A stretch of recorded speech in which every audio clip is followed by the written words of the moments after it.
గారు ఆ కార్యక్రమాలకి అటెండ్ అయినటువంటి పరిస్థితి. ఆయన ఆరోగ్య పరిస్థితి రీత్యా రాలేకపోయిండొచ్చు కానీ కూటమి ప్రభుత్వం మధ్య ఎప్పుడు కూడా కూటమి ప్రభుత్వం చూసినట్టే ప్రతి అభివృద్ధి కార్యక్రమాలకి ఎప్పుడు కూడా యువతను ప్రోత్సహించేటువంటి కార్యక్రమాల్లో మా అధినేత పవన్ కళ్యాణ్ గారు ఎప్పుడు ఎంకరేజ్ చేస్తూనే ఉంటారండి. అలాగే గూగుల్ డేటా సెంటర్ అనేది కూడా వైజాగ్ రావడం అనేది కూడా చాలా శుభంగా భావిస్తున్నామని ఆయన చెప్పడం కూడా జరిగింది. ఇవాళ 600 ఎకరాల్లో 1,35,000 కోట్ల రూపాయలతో అభివృద్ధి దిశగా శంకుస్థాపన ప్రారంభించడం అనేది చాలా మంచి శుభ పరిణామంగానే భావిస్తూ ఉంటాం. దానికి తగ్గట్టుగానే మీరు మాట్లాడారు లక్ష్మీనాథ్ గారు, అంటే స్థానికులకి ఇక్కడ అవకాశాలు ఉంటాయా లేదా అన్నది కూడా. అంటే మనకి ఉన్నటువంటి ఇంజనీరింగ్ కాలేజీలో కావచ్చు, టెక్నాలజీకి సంబంధించిన కొన్ని కాలేజీల్లో దానికి సంబంధించినటువంటి అనేక విద్యా విధానంలోనే కాదు, దానికి సంబంధించిన ప్రతి విషయంలోని కూడా అక్కడ మనం విద్యా అవకాశాల్లోని ఉద్యోగాల్లోని కూడా ముందుకు తీసుకువెళ్ళాలంటే మనకు కావాల్సినటువంటి పరిణితికి మించి ప్రతి టెక్నాలజీలోని కూడా అవగాహన పెంచుకోవాల్సినటువంటి అవసరం ఉంది. అలాగే అక్కడ చదువుతున్నటువంటి విద్యార్థులకు కూడా ట్రైనింగ్ ఇవ్వాల్సినటువంటి అవసరం కూడా ఉందని నేను చెప్తాను. ఇంకో విషయం ఏంటంటే ఒక విజనరీగా ముందుకు వెళ్తున్నటువంటి నారా చంద్రబాబు నాయుడు గారు చేసినటువంటి గౌరవ ముఖ్యమంత్రి గారు వేసినటువంటి ఈ స్టెప్ లో ప్రతి ఒక్క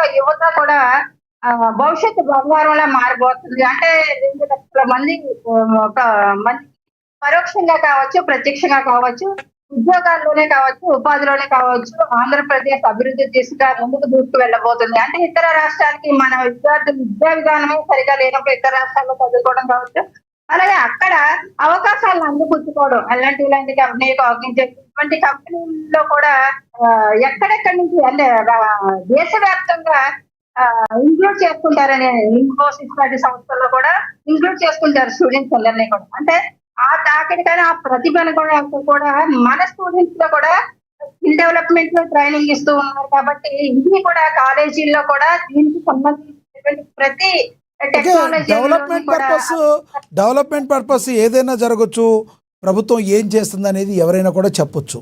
కానీ లోకేష్ గారు ఇలాంటి పెద్ద సభలో రాజకీయంగా ఒక పార్టీనో లేదంటే దీని గురించి మాట్లాడతాను ఎలా చూడాలి? వాళ్ళది గొడ్డలు పార్టీ అని, మాది ప్రభుత్వం మంచి ప్రభుత్వం అని చెప్పడాన్ని ఎలా చూడాలంటారు? మీరు ఆహ్వానిస్తున్నారా ఈ వర్డ్స్ని?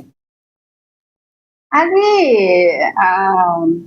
ఒక పంచి డైలాగ్ లాగా వేసినటువంటి పరిస్థితి. కానీ లోకేష్ గారు కూడా అది వైసీపీ మీద ద్వేషంతోనో కోపంతోనో మాట్లాడిన మాట నేను అనుకోనండి. అంటే జగన్మోహన్ రెడ్డి గారు గతంలో చెప్పారు, అంటే ఆయనకి టెక్నాలజీ గురించి తెలిసి ఉండకపోవచ్చు, అంటే గొడ్డల గురించి మాత్రమే తెలిసి ఉండొచ్చు, టెక్నాలజీ గురించి తెలియదు. అంటే ఆయన ఫోన్ వాడినని అనేక సందర్భాల్లో జగన్మోహన్ రెడ్డి గారు చెప్పినటువంటి విషయాన్ని కూడా మనం గమనించాలి సార్. ఇవాళ ఫోన్ మన ల్యాప్టాప్ తీసుకున్నా మనం చర్చ చేసేది ఒక సెర్చ్ ఇంజిన్ గా మొదలైనటువంటి గూగుల్ ఈ రోజు ఏఐ డేటాకి సంబంధించినంత వరకు ఎంత ముందుకు తీసుకెళ్తుందో చూస్తూ ఉన్నాం. అలాగే ఇప్పుడు తప్పుగా మనకు వచ్చే కొన్ని ఏఐకి సంబంధించినంత వరకు దీన్ని లేకపోతే మనం సెర్చ్ చేస్తాం సార్ అనేక సార్లు.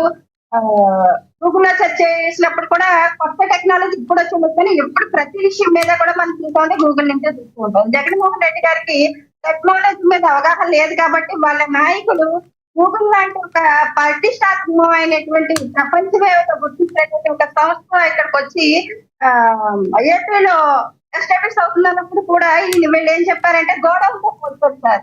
గోడౌన్ కి గూగుల్ కి కూడా తేడా తెలియదు. ఆ రోజు చాలా మంది ఎద్దేవా చేసినటువంటి పరిస్థితి. ఇవాళ లోకేష్ గారు ఒక జోక్ వేశారంటే వీళ్ళు అంటే జగన్మోహన్ రెడ్డి గారు ఫోన్ కూడా వాడరు కదా, అందుకని టెక్నాలజీ గురించి ఆయనకి తెలియదు కాబట్టి మా కుటుంబ ప్రభుత్వానికి టెక్నాలజీ అంత బాగా తెలుసు, ఓన్లీ జగన్మోహన్ రెడ్డి గారి గొడ్డలు మాత్రమే తెలుసేమో అన్న ఒక చిన్న జోక్ వేశారు తప్ప అది పెద్ద విషయంగా అయితే మనం భావించక్కర్లేదు. అలాగే ఇవాళ ఏపీ ప్రభుత్వం కూటమి ప్రభుత్వం మంచి ప్రభుత్వంగా ముందుకెళ్తుంది కాబట్టి చేస్తున్నటువంటి ప్రతి కార్యక్రమంలోని ఇలా మన కాంట్రవర్సీగా మాట్లాడుకునే కన్నా కూడా ఇది రాష్ట్ర భవిష్యత్తుకి ఏ విధంగా ఉపయోగపడుతుంది, దాన్ని ఎలా స్కిల్ డెవలప్మెంట్ లో మన పిల్లల్ని ఇంకా ముందు దిశగా వచ్చేటువంటి ప్రతి అప్డేట్ వెర్షన్ పిల్లలకి నేర్పించడంలో కావచ్చు, ఉద్యోగాలు అందిపుచ్చుకోవడంలో కావచ్చు, మనకి విద్యా సంస్థల్లో కూడా ఎలాంటి మార్పులు తీసుకొని వచ్చి విద్యార్థులకు అందుబాటులో ఇవన్నీ ఉంచాలన్న దాని మీద కుటుంబ ప్రభుత్వం కూడా కసరత్తు చేస్తుంది. అలాగే విద్యా విధానాల్లో కూడా చాలా మార్పులు చేస్తూ ఉంది సార్. అంటే గూగుల్ లాంటి సంస్థ ఊరికే ప్రతి స్టూడెంట్ ని తయారు చేసుకోదు, ముందుగానే అంటే వాళ్ళు థర్డ్ ఇయర్ లో ఉన్నప్పుడే సెకండ్ ఇయర్ లో ఉన్నప్పుడు వాళ్ళకి ఒక ఫ్లోలో వెళ్ళిపోతూ ఉంటారు. టాలెంటెడ్ స్టూడెంట్స్ అందరినీ తీసుకుని గూగుల్ లాంటి సంస్థ వాళ్ళకి ముందే టెక్నాలజీలో కావచ్చు సంబంధించి కానీ ఇవన్నీ కూడా వాళ్ళు ఫ్రీగా కోచింగ్ ఇస్తూ ఉంటారు చాలా మంది స్టూడెంట్స్. అలాంటి వాళ్ళని దేశవ్యాప్తంగానే ఇంక్లూడ్ చేసుకుంటూ ఉంటుంది. దాంట్లో మన ఆంధ్రప్రదేశ్ కూడా వెనకబడి ఉండకూడదు కాబట్టి ఖచ్చితంగా ఇలాంటి విద్యా ప్రమాణాల్లో కూడా చాలా నాణ్యతగా ముందుకెళ్ళాలని మాత్రం నేను చెప్తాను సార్. రైట్. మోహన్ రెడ్డి గారు కంక్లూడ్ చేయండి సార్. అదేంది ముగ్గురు సార్, ఎట్లా సార్ మరింత దారుణంగా కొంచెం మాట్లాడేది నాకు అవకాశం ఏంటి? ఎందుకంటే నేను డిస్కషన్ కూడా ఎక్కువ చేయదలుచుకోలేదు, అనవసరం వేస్ట్ గా డిస్కషన్ ఎందుకని. ఇప్పుడు మా దురదృష్టం ఏంటంటే సీనియర్ జర్నలిస్ట్ అయినటువంటి కృష్ణాంజనేయులు గారు కూడా మాట్లాడేటప్పుడు పక్క పూసుకొని అవతల ఏమీ డెవలప్ కాలేదు అన్నప్పుడు నేను చెప్పాల్సిన బాధ్యత నా పైన ఉంది కదా. ఇప్పుడు రాష్ట్రంలో జగన్మోహన్ రెడ్డి గారు ముఖ్యమంత్రి అయిన తర్వాత ఇళ్ల స్థలాలు కొనుగోలు చేసే కార్యక్రమంతో పాటు ఇల్లు కట్టించే కార్యక్రమానికి 1,00,000 కోట్లు ఖర్చు పెట్టారు. విజయశేఖర రెడ్డి గారు ఏమంటున్నారు అంటే, రెడ్డి గారు ముఖ్యమంత్రి అయిన తర్వాత 7 లక్షల కోట్లు తీసుకొచ్చినాడు, 3 లక్షలు ఖర్చు పెట్టాడు, 3 లక్షలు తిరిగిపోయినాడు అంటున్నాడు. అప్పుడు కృష్ణాంజనేయులు గారు లాంటి పెద్ద మనిషి కూడా కనీసం కాదయ్యా 7 లక్షల కోట్లు మీరు వాళ్ళు అందరూ కలిసి చేసినదే మీ పయ్యావుల కేశవ్ చెప్పినాడయ్యా అసెంబ్లీలో మొన్న 2024-25లో అనే మాట కూడా చెప్పకుండా ఆయన చెప్తాంటే నవ్వుతా కూర్చుందంటే మేము దొంగలమని వాళ్ళు సత్య హరిశ్చంద్రులని తెలుగుదేశం వాళ్ళకు సర్టిఫికేట్ ఇస్తున్నారు. ఎవరు? కృష్ణాంజనేయులు గారు. సంతోషం, మంచిది, ఇచ్చుకోవచ్చు. ఎందుకంటే ఆయన ఇష్టం, అది ఆయనకు నచ్చింది, ఆయన చేయాలనుకున్నాడు, చేసినాడు. అలాంటప్పుడు మనం ఆయన తప్పులు పట్టడం కాదు. 1,00,000 కోట్లు, 1,00,000 కోట్లు దానికి ఖర్చు పెడితే రైతు భరోసాకు 30,000 కోట్లు, రైతు భరోసాకు, అమ్మఒడికి సంబంధించి ఇతర ఫీజు రియంబర్స్మెంట్ సంబంధించి 72,000 కోట్లతో పాటు నాడు నేడుకు అదనంగా 15,000 కోట్ల రూపాయలు ఖర్చు పెట్టాం. వైఎస్ఆర్ ఆసరాకు 27,000 కోట్లు పెట్టినాం. వైఎస్ఆర్ చేతికు 19,000 కోట్లు పెట్టినాం.